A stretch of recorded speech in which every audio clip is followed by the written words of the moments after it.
2 करोड़ रुपए की जायदाद है, हर शहर में अपना मकान और जमीन का हिसाब ही नहीं। बेटा कोई नहीं? बेटा होता तो तुम्हारी शराफत देखते हुए। बस इसी आरजू में जी रहे हैं कि कोई अच्छा दामाद मिले, बेटा बनकर रहे। एकदम ही पसंद कर ली उन्होंने मुझे। मुझे तो हैरत होती है।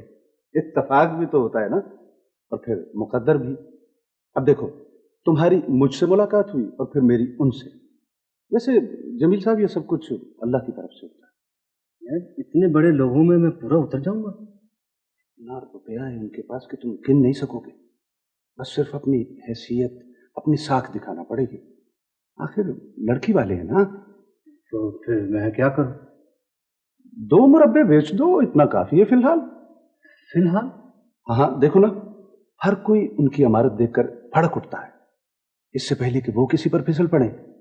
क्या ख्याल है? तुमने क्यों नहीं ऐसा सोचा? वो वो मेरी हैसियत तो जानते हो ना तुम। अच्छा देखो, जितनी जितनी जल्दी मुमकिन हो। जाना कब है? जाना कब है? गाड़ी वाड़ी तो ले लो, ठाट से चलेंगे, इज्जत से लौटेंगे। हाँ,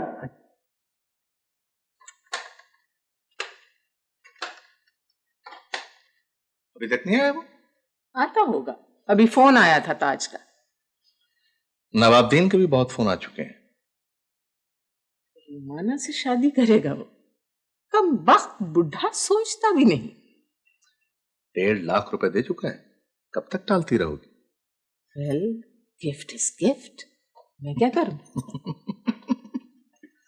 कोई आ रहा है। अस्सलाम वालेकुम। वालेकुम सलाम। अस्सलाम वालेकुम जी। वालेकुम सलाम। बहुत इंतजार कराया। मैंने तुम्हें लंच पर बुलाया था बेटे, 4 बज गए। खाना तो मैं खा चुका हूँ जी। वो जी, असल में जमील साहब हैं बहुत शर्मीले। कहने लगे कि जिस घर में मेरी मंगनी हो रही हो, मैं कैसे जा सकता हूँ? बैठो ना, बैठो। रवायती लोगों के अपने मैनर्स होते हैं, और बात है भी ठीक। जमाना बहुत आगे जा चुका है बेटे, वक्त का साथ देना चाहिए आदमी को। हम तो वैसे भी बहुत फराख दिल लोग हैं।